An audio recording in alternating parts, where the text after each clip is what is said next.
Welcome to iFinance Mortgage. I'm Tiffany Phillips. I'm sitting here today with Chrissy Reilly.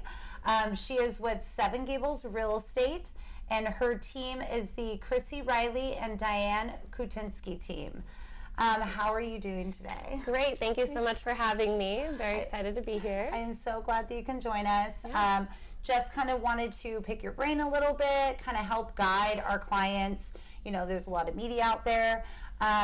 So just to get started, what led you into real estate, and how long have you been doing it? And then also kind of how did you get started with your partnership? Yeah, absolutely. So I've been in real estate this will be my third full year currently. And I initially was a business owner, small business owner, actually a gym owner for women. Oh, wow, I love that. Yeah, and I loved working with all my women.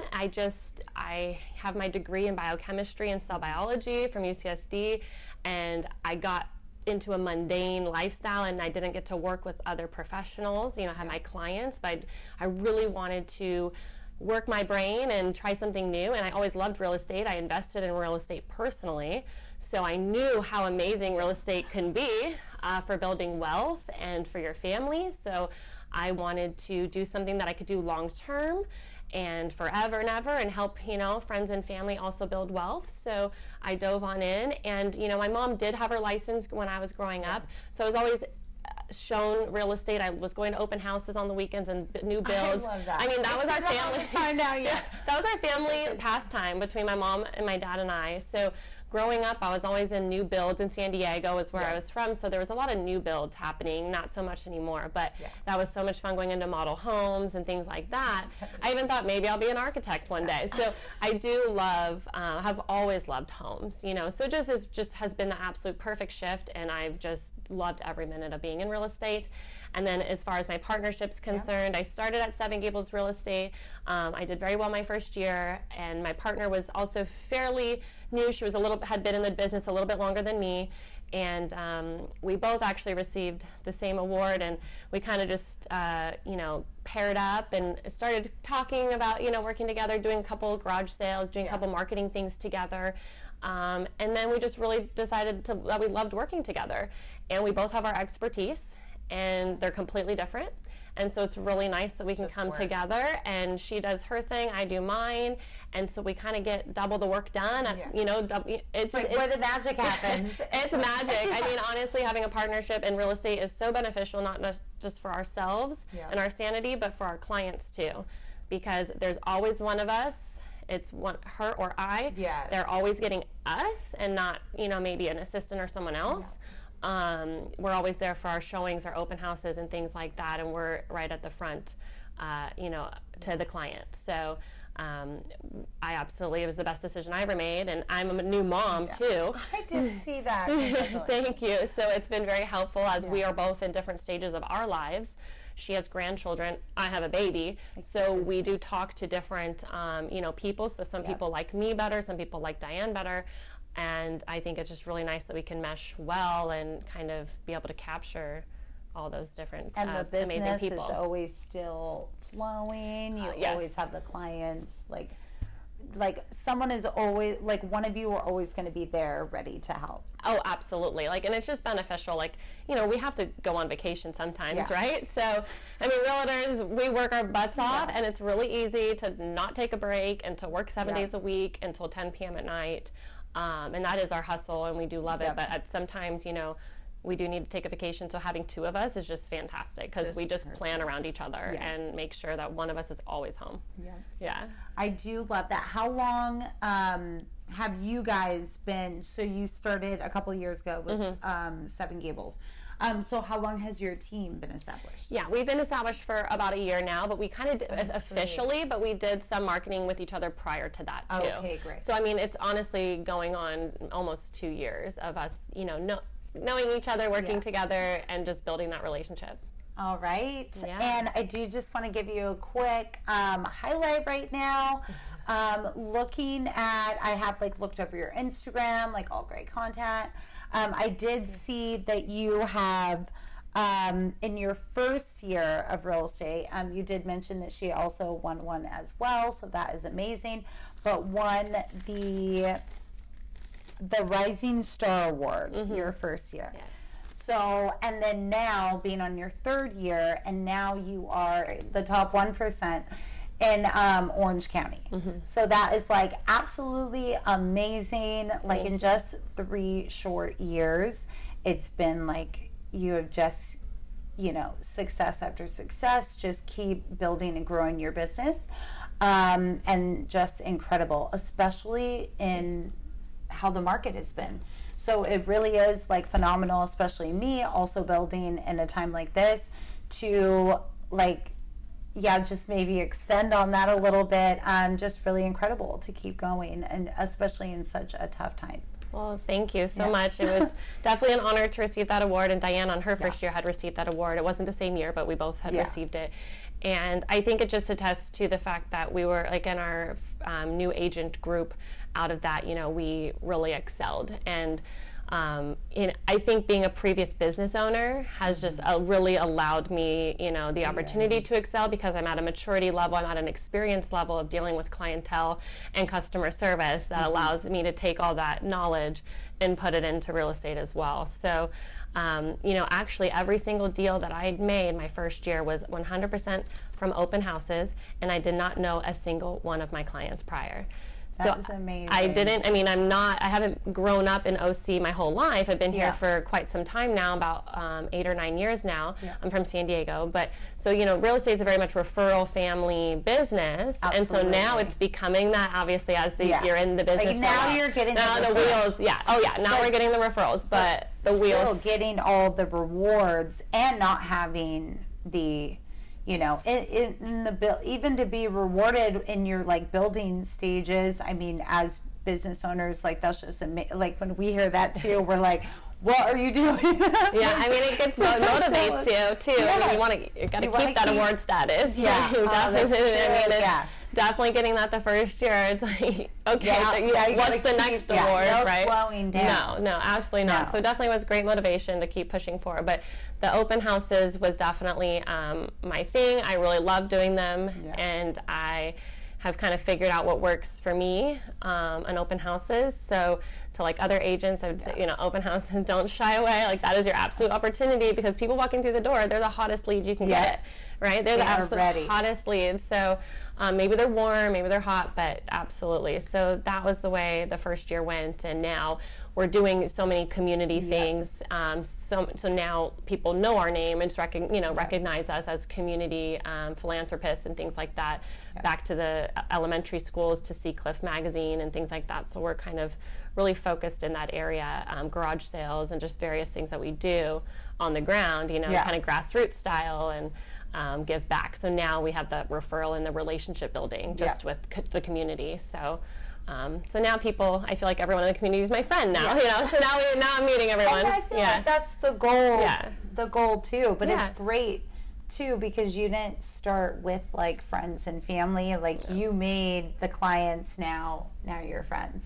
So that is incredible. And then just all the community work, just to kind of like, it looks like your main focus before the open houses, really just building relationships with like new clients. And now with the team, now you guys can really start expanding like out into the community. And then I did kind of, again, highlight how incredible that, you know, what you have done the last 3 years. It does, you know, now I'm kind of wondering, like, where, like you said before, like, you can't stop, you can't go back.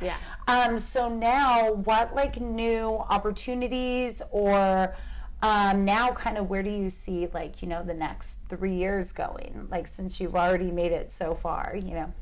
Well, now that my baby is like 1, and, you know, I'm like, wheels are turning, we're spinning, So, you know, my partner and I, we're really focusing, obviously helping our buyers, but on listings. You know, we have quite a few listings coming up, and we're really excited. We work with all different people, you know, and doesn't matter condo or home or single family. So just getting out there and doing as many, you know, listings as we can, and then helping the buyers in between. I don't know if you want me to talk about the show or Okay. So, I mean, as far as marketing is concerned, and we're really excited that we were chosen amongst all the top 1% of agents were chosen to kind of come in to do a casting, and then they further chose the expert of the area to join ADTV, which is American Dream TV. That is so exciting. It's a national show that is on television, all the streaming networks, obviously all digital media, and it is a 5-time Telly Award-winning show and an Emmy-nominated show. So I'm really excited to be a part of such a great production and a real show, not reality, where we get to showcase Orange County and what all the best things about Orange County. So we'll be showcasing Huntington Beach first, because that's really where we live. We know it the best, and we're going to showcase communities and restaurateurs and philanthropists and anyone that is going to be instrumental to the area and making it as great as it is. So, and also kind of all the hidden gems of the areas that people don't know about. People know iconic Huntington Beach, for example, like the pier and the Surf City, USA, but do they know about Central Park? Because I don't think they do, because I didn't know about it. I'm like, I lived there for 7 years. I mean, it took me a while to okay, oh my gosh, it's amazing. So, and that's why I'm so excited to be the host to share what's so great about it. And I love that you can, like, how that show is going greater than just walking through the houses. It's like really, like, where do you want to live? Like, you can get an idea, especially now, how the market has been going. Before, maybe there was a lot of different options and, a lot of inventory, and you could get into your home, maybe you get your dream home on the first time. Yeah. But now, things are a little different, and you may be in it, like most, I feel like most, if you agree with me, but kind of maybe it's like 2 to 5 years, and then they, either you get an investment, get a new primary, turn that one into an investment, or usually something in between, like 2 to 5 years. So you're doing something with your first home. But now with the lower interest rates, a lot of people haven't, or are still, have not really been able to, like, move, maybe the low rates, maybe this. So I feel like it's nice to have that, like, more showcase. Yeah, because in case if they do need it, we don't really, we all don't know exactly what's going to happen. So maybe, like, kind of take your time, and maybe if it's not, like, the number one dream home, but what about the area? Absolutely. Like, you always buy location. That's number one. Buy the location. Buy the location, because whether it's going to be your personal home for 2 years and then make it an investment property, obviously you want to buy in an area that has high rents and things like that to make it a successful investment property. So location first and foremost, and then the house, it can be the ugliest house on the street. It's better that it is. And then you get to make it your own. And you get to add that value in there, and not, instead of buying at the peak, a perfect home ready to, and your property taxes are also going to be based on that higher price. So buy it at $1 million, put the 200,000 into it later throughout the years, and then you can kind of turn it into your own home. Yeah, absolutely. You can make anything your dream home, right? For the most part, if you buy the land and you have the space, and if that's what you want. But first homes, condos, townhomes are fantastic. My first home was a condo. Now my second home is a townhome. My condo is now my investment property. So, I'm not even in a single family yet, but that was because the home, the townhome was perfect for my family. And we don't want to have all the additional expenses of upkeep and a yard and things. We're busy professionals and young, and just don't, we'll have the yard later on maybe, but we don't have dogs or anything, just the 1-year-old. I know, that's amazing. And to, like, all this success that you had too, like, and a 1-year-old, like, that's incredible. During, like, last summer. Yes. Actually, we were very busy from, like, last summer, and then I think the only downfall was like November to December. Actually, December we closed 3 homes. December was still pretty good too. I think there was just like that. Again, it's like with October, November, when it almost was peaking 8%. I mean, it was but that's because they, like, paused for a second. And again, I think that was more to, like, the rate side, like the lending. Totally. It was the absolutely lending side. The everybody kind of got, like, scared because they thought that they were going to, or that they were waiting because they started to hear buzz like they're going to drop them. at that time, and then everyone kind of like holds. The buzz really needs to just go away. Like, I mean, and I think our goal, both of our goals here, is to cut out the noise of media, and now it's going to be more influence than ever before, as we know what's approaching in November. And so a little concern. just about what's being told out there. You really want to make sure you're educated on talking to professionals and doing the research, because what's on the news it's noise. The media is and there's just so much. So it's just like, who do you even sometimes I'm trying to get like a new system or I'm like, there's so many options now, like which one is right, like which so these really help. I do believe that like social media has really helped. I've learned so much using these avenues myself, like building my business. Like there are certain people out there that I follow. I watch their podcasts. I watch their, I watch their videos. They give the secrets. So it's really incredible, and I like that with like especially real estate. There's so many moving parts. And it's like if you find your team, and like I love working with like realtors like you and your team that want to guide and educate. And that's gonna keep. Then the market noise stops. Absolutely. Stops kind of being any type of issue through any market, because now we're all just a team and guiding and educating and getting the clients like where they need to be, and when they can. Whenever they qualify, like when they can get in there. So I'm more of a goal setter, so it's like I'm always thinking of everything like a goal. So that's kind of how I pitch it to them. What's their goal exactly? Yes. So since I feel like it's kind of at this point in the year, it's about 3 rate cuts that they think or anticipate that's going to happen. I believe before we were more at like March and April. Now I feel like it's like already kind of pushed back to like June or July. So, but back in December, there was all this talk that there's going to be 6. And I feel like a lot of people geared up like January, and then they kind of went up a little bit again.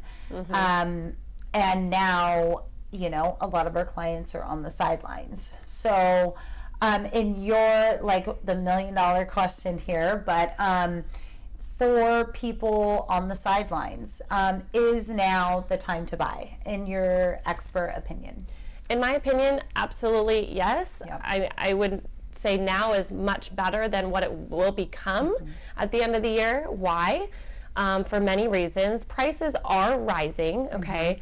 Competition is still out there because inventory is so low. It is still very much a seller's market, in my opinion. Sellers are receiving multiple offers. We are selling very quickly. The data hasn't come out yet for like February's activity level, but it's been very fast. So homes are selling much more quickly than they were. Like December, January, days on market. Days on market have gone down. I mean, we can't give the exact date yet, but December, January, those are holiday months, right? So we're like, we're gearing up. We just went into contract after 3 days on our property. We had multiple offers on it, above asking price, okay? And that's the same with all the other homes in that community, because of course we're chatting, with the agents, we're seeing the activity. It's going like in escrow, in escrow, in escrow, in escrow. And so we're also with my buyers, they're having a difficulty even seeing a property because it's going into escrow before they can see it. So quick. So that's right now with what some people think interest rates are high. So imagine when interest rates are perceived as lower and everyone comes flying in. Well, I mean, inventory is an issue. So they're all competing against a small pot of homes. They're going to be doing multiple offers. So you're going to end up paying more than you would be paying now. And we are seeing seller concessions. We are seeing sellers willing to do repairs right now and all those things. But if we go back to unicorn years, like sellers didn't do anything. Absolute no credit, absolute no seller concessions, no closing cost assistance, and no repairs. Nothing. Waiving inspection, waiving everything, right? So, I mean, Diane and I, we just had a home buying seminar a week ago. So one thing I never ever recommend a buyer does, it doesn't matter what market, you're never going to remove your inspection contingency. Yes, appraisals very possible to remove if your financial situation and your lender says it's okay. You know, we're reducing that loan contingency or getting maybe fully underwritten to allow them to maybe, you know, compete against cash offers and things like that. But right now, inspection. Yeah, right now we do not remove inspection contingency ever. So we can reduce the days. You will not. No, we do not recommend it. It's absolutely, I mean, you shouldn't. I don't know who recommends that. I actually do know that I had a client that was working with somebody else at some time. They did say that they did that, and they did not feel comfortable with that, and they are like shocked that they did that. And so now I'm like, well, we would never recommend that. Yeah. There's no need. A seller, okay, it doesn't matter. Like, even investors come in and have like maybe a 3-day investigation, or what they do is they remove, and you know what they do, which little secret, which is not good if you're a listing agent and you want to make sure you're looking for these, you know, loopholes that they're going through, is they have that earnest money deposit 3-day. So they don't, what they do is they might remove inspection contingency, but they're going to go in and view the property because they can. Yes. And they know with their eyes because they've bought a lot of properties. They're just not putting the money into escrow. So the earnest money deposit, you know, we recommend in our home buying seminar, it's always around 3% of the purchase price, and this has to be put into escrow within like 24, 48 hours just to get escrow going. If you put less than 3%, I mean, you want to feel strong. I mean, if you really want the home, you're going to put 3%. You want to show the seller that you're serious. But investors will put less than, or will wait the full 3 days, and they won't even put it in so they can back out. So that, yes, people do it, but they're really, they're getting around it in a very unethical way. And you know, listing agents are getting smarter at seeing, you know, listing agents are getting smarter at seeing what to recognize what these investors are doing. And you know, so I would say that buyers are going to have a very good chance of, you know, like getting now, getting the home. Because if you find the home that fits your needs or fits 80% of your needs, and you can, you know, make the other 20% happen in a year or two, get it now, lock it in. That's what I did last year, everybody. I bought my house last year. I have a 7.625% interest rate. I was just discussing about refinancing. We're actually going to refinance, and we're going to wait 1 more year. We're going to refinance next year just because of our tax returns and things like that. But, you know, that was the house for us. There was not going to be another one of those. And I knew that. And that was the only house my husband liked. I could only, you know, convince him to buy a house. You know, I was like, okay, we're getting this house. So as buyers, you know, if you see something you like and you are pre-approved and you're comfortable with the payment, most importantly, if you can do it, if you're comfortable with the payment and you're comfortable with it for a year or two, just know you're going to refinance for sure. You're going to get that payment lower. And you're probably going to end up making more money down the road. You know what I mean? And the appreciation. Too, that will happen, especially even for you, like a year ago. Oh, by the time, especially, I imagine, even if you refinance in a year, you know, that's already going to go up a significant amount. My neighbors just listed their property. It's $200,000 above what I paid.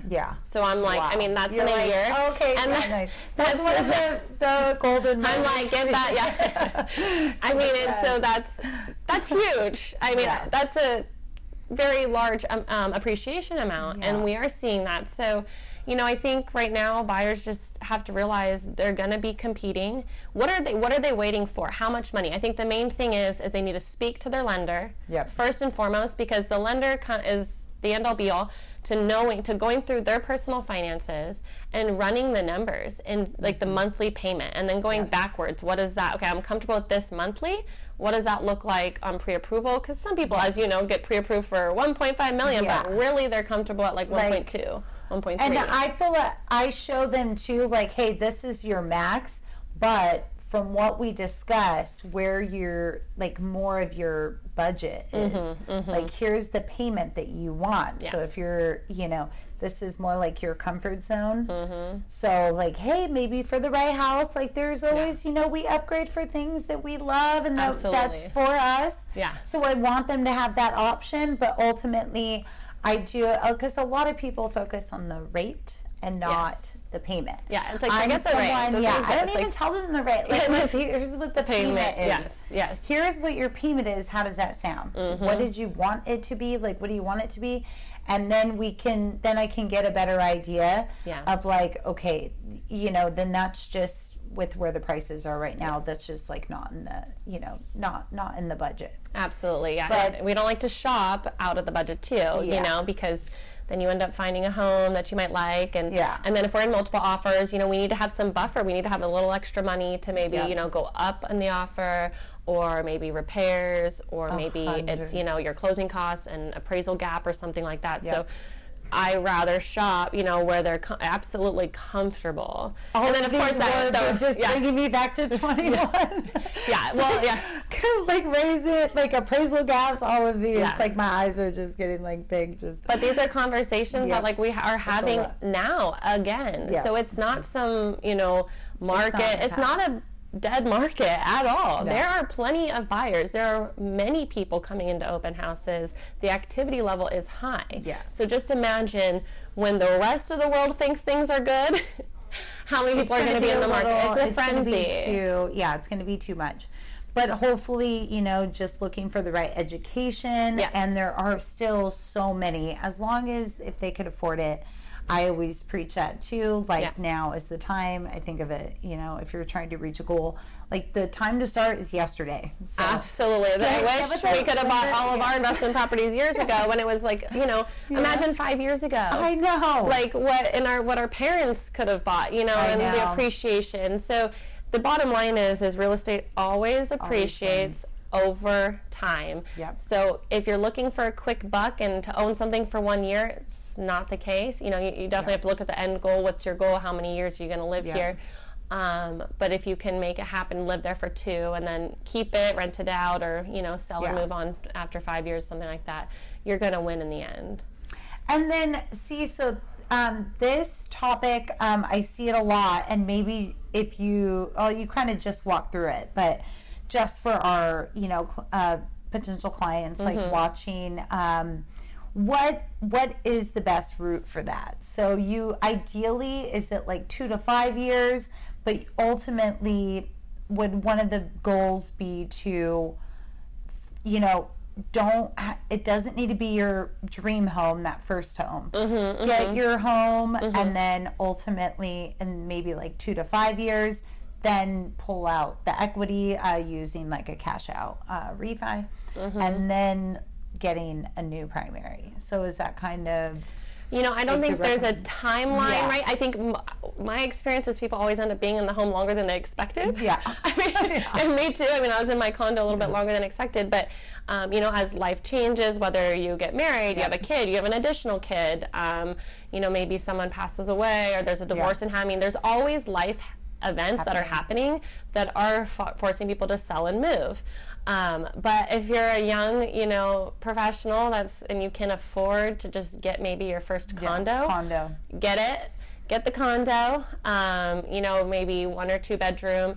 They rent out, especially like all of Orange County is a hot rental market. It's hard to find great rentals. So, you live in it, you enjoy it for many, and then as your life changes, you get married and move on. The goal is to keep the property and keep building and take out the cash equity and take, as you said, a cash out refi to then fund the down payment of your next property. A lower down payment as well, because now you're moving into the new one primary. Yes, you're using one home to fund the other home rather than you've probably also been, building your portfolio and other investments, so you let those sit there because some other investments have, penalties like retirement funds when you pull it out. So let that money keep growing and use the real estate to fund the real estate. And then the rental income, it becomes an income producing property that helps your debt to income ratio. Instead of it being debt, it's now it's helping income. Now it's an asset. So for me, I needed that income to show. Prior, when I had just my gym, the income producing property helped, my overall monthly income. Like it made me look like I made, I made more money because of the home.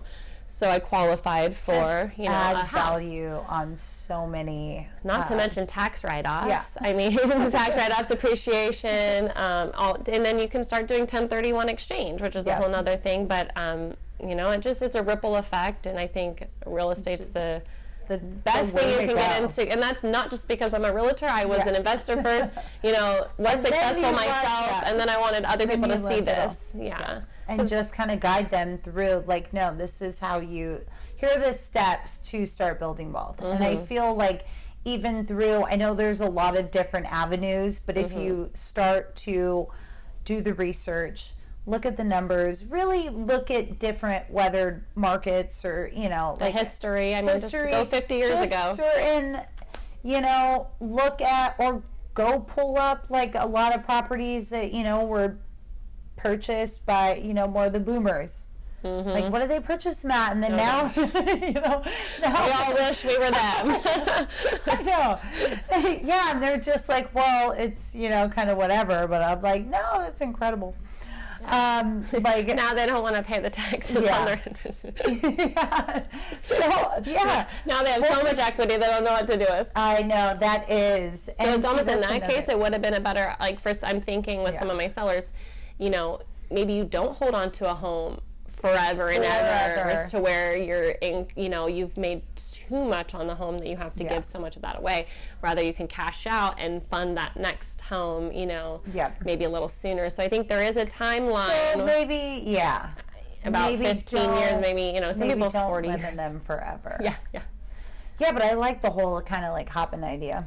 I mean, it would help the whole ecosystem as a whole if people didn't live in their homes forever, because you know, like the baby boomers, they're meant to kind of, you know, downsize so that us young professionals can go into their homes. And that's the biggest issue here, is especially Huntington Beach, we have a lot of you know, original owners because it's such an amazing place to live. No one wants to leave. There's good things for, you know, the elderly, and there's great things for newborn babies, you know, so people are staying in their homes very long, and it would definitely help everyone along if everyone just kept, you know, moving. Just keep moving. Moving to a little downsizing, so the families can then go into the, you know, but can that's upsize. Why it's been tricky right now. It's been tricky with inventory. Because just inventory and the rates, it's like some people want to leave, but they want to remodel, but then they would be switching, you know, maybe moving up. Some don't want to downsize because then their taxes. Yeah. So it's just, I do believe that 2024 is going to start a whole flow for us. So no, I think it's going to, well, it's going to be a fantastic year. It's already panning out to be. It's already been great. So I do have a lot of belief in that. Yeah. Earlier you did mention it's a seller's market right now. So is it more, I usually compare it a little, like I would probably lean more towards buyer's market, just because they can maybe get some seller credits and stuff.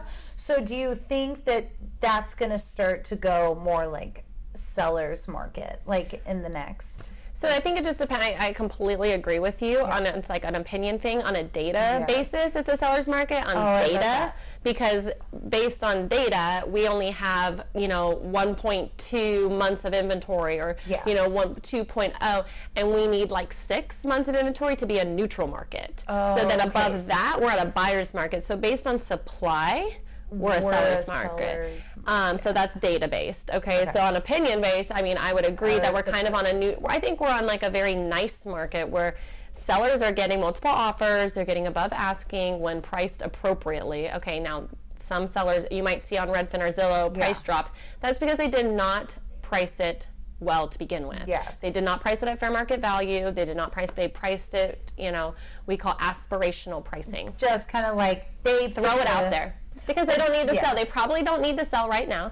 So they're trying to get as much. Yeah, they probably just want us to throw their home out there and see what, you know, throw the bone and see what, you know, gets caught. So that's when you're seeing price drops. But I think that it's causing the consumer to believe that, oh my gosh, prices are going down.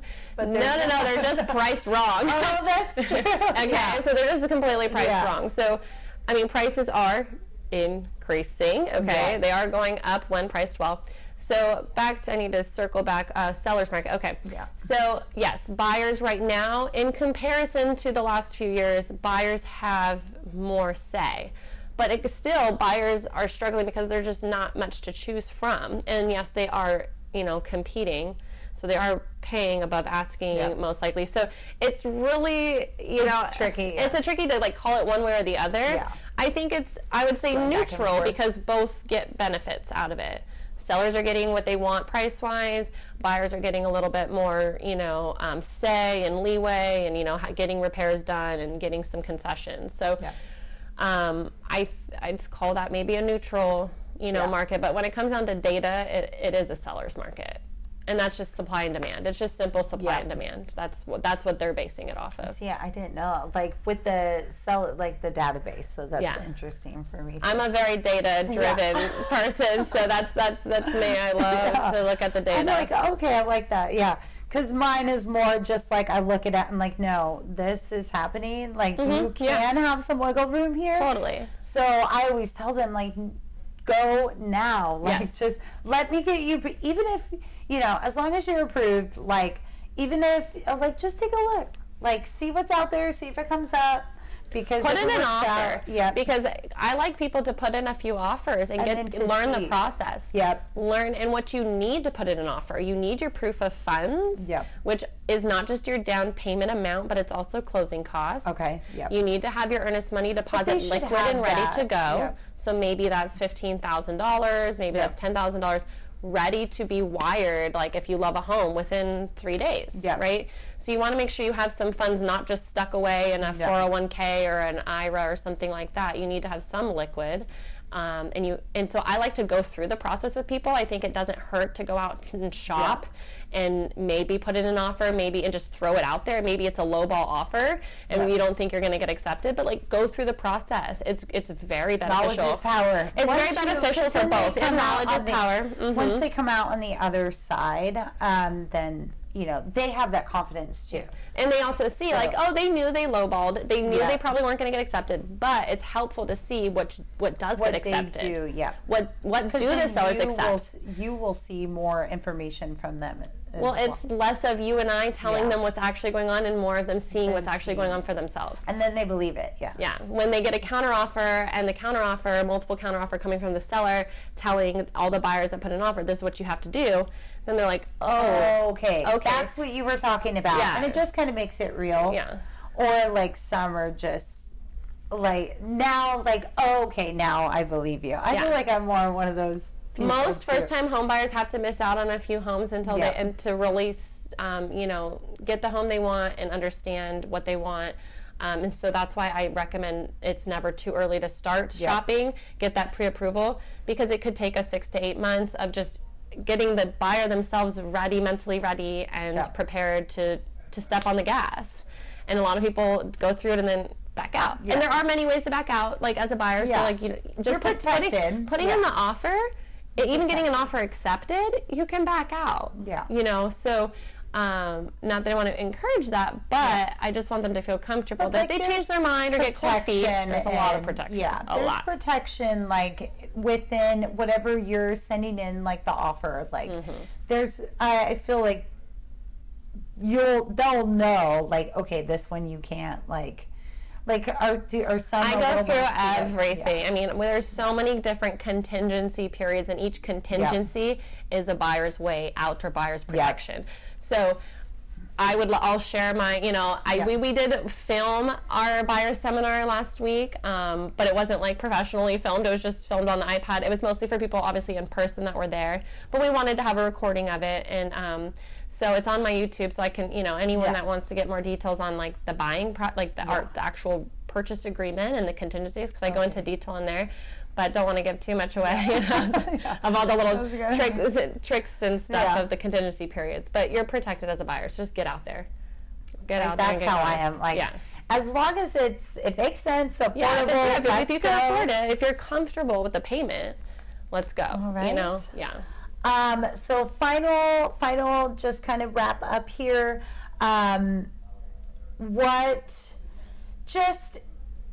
Going through the rest of this year, and we kind of did highlight it already, but what is your best advice, you know, to the buyers and the sellers?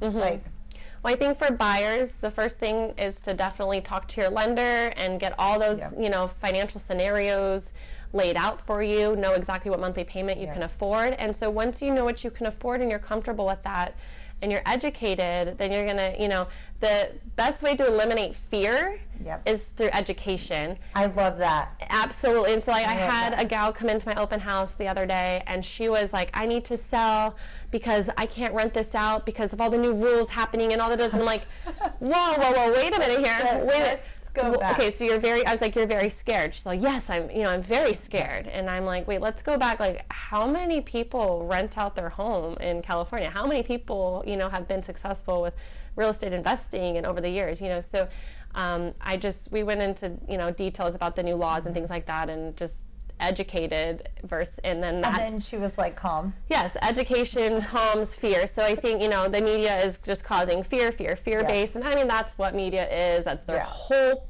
goal. And once you understand that that's the goal of media, you know, then you can come to your trusted advisors to educate you on what's really happening, and people that are like working full-time, doing it, in it. We're in it every day. We see, you know, we're on both sides, listing side and buyer side. So like, I'm representing buyers, and we have listings. So on the listing side, so for buyers, just be prepared with, you know, your pre-approval. Don't even go shopping without it, and just know what you can afford. And then from there, like, there's no fear, you know, just stay within your budget, and we work to stay within that budget and all those contingency periods. And then, you know, when the rates go down, you're just saving money. It's just saving money down the road. I love that. Yeah. I mean, you lock in your rate. Then you're cruising. You're cruising. You're going to make more money. You're going to refinance. You don't have to. That's how I explained it to them too. Like, then, like, just wait until that moment. You're like going to start watching all the media, and you're already in your home. You're calling me to refinance, and now it's like, and you just save $300 on your payment, and it's like, you don't have to do anything else. That's it. Yeah. Are you doing any rate rebound programs? Have you heard, for the people that have already done a loan with you, and then the rates drop. Yes. So depending on which lender that they did go with, most, and I usually keep the ones that I keep in the ones that will provide that. Yes. So of course, like, some of the loans you go in more of like smaller like broker shops. Yes. Okay. But most of the bigger lenders, investors, they know the market. They are working around it. They are giving us that tool as well. Like, hey, if they refinance with you after a certain amount of time or during a certain amount of time, absolutely. You know, things are still going to be at less cost. Things can be waived. Yeah. So it really it will vary between one, but absolutely. And I'm already pitching that now. But I do try to keep them with those select. Yes, because that's something huge. We do recommend to our clients. Like right now, you know, work with a lender or get a program that's going to kind of guarantee let you refinance. Paying for the appraisals. So that's usually a big one. Yeah, like $1,000. Yeah, they'll pay for the appraisal, and then also, depending on which one, there will be some credit involved, like coming from us. So depending on which one, but absolutely that is huge, and I focus on that too. Yeah. I mean, we just want them to get, again, it supports them getting the foot in the door. Beneficial. You don't want it. I don't want you getting a refinance when it's not like beneficial. Yeah. For me, it wasn't. And we thought we were going to refinance this month, and you know what? We're like, the numbers just make more sense to do it next year. It's like, okay, pay less tax. Pay less tax. I would have to pay like way more taxes just to refi, just to save X amount of money. But like next year, the rate's going to be lower. Next year, taxes will be better. Oh, that's good. Because they usually combine 2023, 2024 tax returns, right? But my first loan, where my husband and I are both business owners, our first loan at 7.65 was a bank statement loan. Okay, perfect. So, you know, we didn't think it was going to be possible because we just didn't qualify for conventional financing. But so that's why I want viewers to know. a awesome. lifesaver. I mean, it was fantastic. We got the home, and then once our taxes are done in a way that we can refinance conventional, standard. But then now to kind of get it set up for that, even for the bank statement. Like I have been doing more videos on that with, just if you're self-employed, because even if it's not now, like the bank statements, we only need a year. Yeah. So, like, reach out, and then we can tell you hey, make sure you have it set up like this. Yes. So put all the money in here. So when we add it up, you're smooth sailing. Yes. Like everything, make sure you have a business account. Make sure you have this. But then a lot of them are only doing 12 months right now. So ours was 12 months. I think they took but you 16 have to have months it or something. for 2 years usually. Yeah. So, I mean, also things to recommend if you're business owners is pay your car lease through the business. Don't pay personal, do a lot of expenses through the business. So, I mean, if you're a business owner or just getting started, definitely. I've been a business owner my whole life, so I can share those things with you. But also, as a buyer, you have to, talk to your lender and start planning ahead, far in advance. Financial advisors, learn how to, save money, invest money that's going to grow quickly, or protect your money to prepare for your down payment. It's all a whole team. Yes, it is a team, and finding real estate. Find a real estate professional first who usually has that team set up, or multiple people. I mean, we of course refer to multiple people so that people, we kind of know who would work well with who. Yep. That's how I do too. I'm more of connector, but I look at that person, what they're looking for, and then I try to get them connected with the best fit. Because no point to, if it's going to be you can kind of get a feel for people. If I ask this person and they need to be handheld the whole time, I'm not going to send them to a transactional kind of person. Yes. So it's but make sure that you. Or a first-time home buyer and investor are going to go to two different people. That's true. So 100%. Yeah. So I mean, we have a repertoire of people that we like and that that we work with, and the main thing is it's not that they refer us business. I mean, most of the time actually there is no referrals happening whatsoever within that community. But what it is that you can trust that person's going to get the job done. We've worked with these people, we've seen the transactions complete themselves, we've seen it through, and so we refer those people out, to those people as the agent. We've got our insurance people. Why? Because they get the job done, not because they're cheaper or better or whatever. They give us nothing. It's just because they get the job done, and we have an open line of communication. So that's key as a buyer. When you're going with big banks or whatever, if you need to have a specific person that's available by phone pretty much at any point in time to answer the agent's questions and the listing agent when you're putting in offers. So I do, when I'm dealing with, if you write an offer and you don't put the lender's information on there and then they're withholding that information, which happened the last week, absolutely, on a multiple offer situation, I'm like, I can't even call the lender. No. I call the listing. Done. Yes. I call the listing. So the good lenders call the listing agent for us before they even call you. And that's so you want to know that you're working with a team that's there, team that does selling you. They're selling you. They are confirming you're great. Now you need it all. You need it because now. Even there's been so many stories that I know from other lenders as well that we've saved deals before because absolutely. Because the listing agent there was there's been multiple but they're look. One guy told me, I'm the only lender that picked up his phone call out of it. He had multiple offers. Mm-hmm. My client got that deal and closed that home because I answered his call. I took it. I knew the file. I gave him all the information. I answered all of his questions and nobody else. And that's why it's so important to know, pick your team. It's not just going online and going to a bank. They're not going to work with you on weekends. No, you want to get a broker. Our lenders work with us on the weekends. We write offers. If you go to a big bank. Oh, totally. You have to find someone that works. You got to go to a broker that's this. Our broker, our realtors that are. But also on that 24/7 mentality. Yeah, we are on this 24. It is a 24/7 job. Yeah, escrow doesn't open on the weekends. I put a little bit of boundaries. Yeah, we have to. I set a couple boundaries. No, 11 p.m. There's no text. No. But if there is, I'll respond the next day. Absolutely. But other than that, everybody has my cell phone and, and I'm available. Yeah. Like, if you have a question, I'd rather you just shoot me the question real quick and let's get it handled. Yeah, because it's on people's minds. Because it's probably something, that we can just handle pretty quick. And then they're at ease, and now we're still cruising. Yeah. I like to share my first client's story that actually they beat out, as a buyer. They're first-time home buyers. They had very little money down, I think like 8%, and they were going up against cash offers. And this was in 2020? I don't even remember the years, whatever. It was in the prime time, okay? Interest rates were low. And they're initially we're working with schools first, and that's great because they have great programs.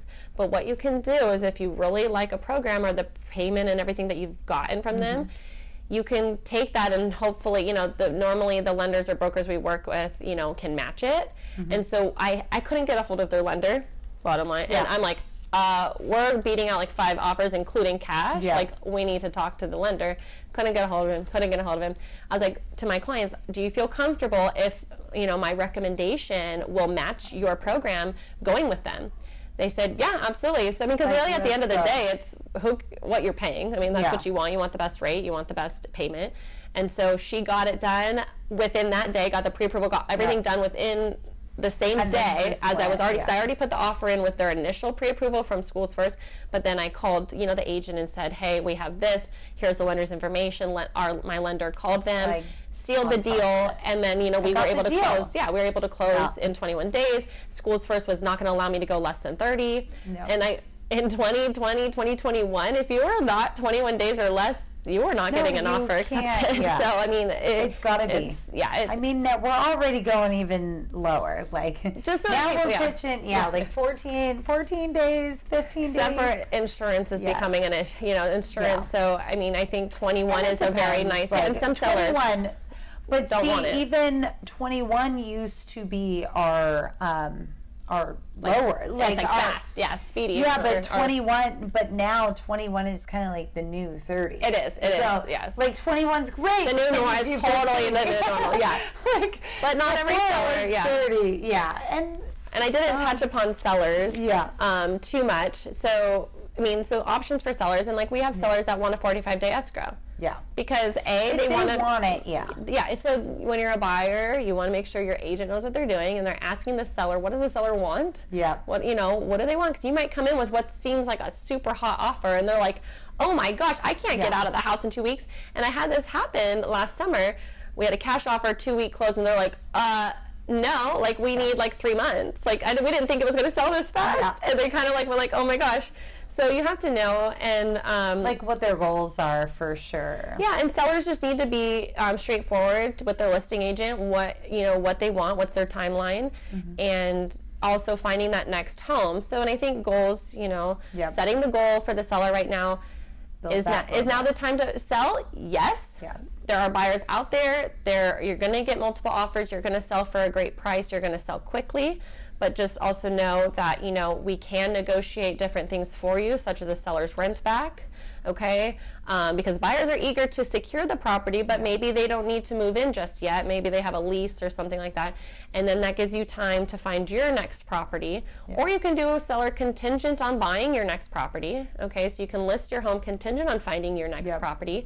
Or, I recommend start shopping, get that listing agreement, get the mindset going, maybe start shopping, and then once you see that there's homes coming available, list your home. It'll sell pretty quickly. Just keep an eye on it. There are options as sellers. Yes, now is a great time to sell. Absolutely. We need you to sell. We need people to get on the market. It'll just definitely get the machine working. Like we need sellers to start selling, and so once they sell, then inventory there will be a home for them to buy too. The flow will start. The flow will start. The flow will start back. Some people are going to like retirement homes and things like that, or moving out of state, which is easier, a lot easier for them. I mean, obviously, because there's inventory in other states, right? I mean, I think inventory is a nationwide problem, but not. It's definitely a very much a California problem. Yeah. Well, Chrissy, I just want to thank you so much for joining me today and just helping, educate and guide our clients. And I hope that we get to see each other again soon. Yes, thank you so much for having me. It was always fun to talk about, what's going on. Thank you.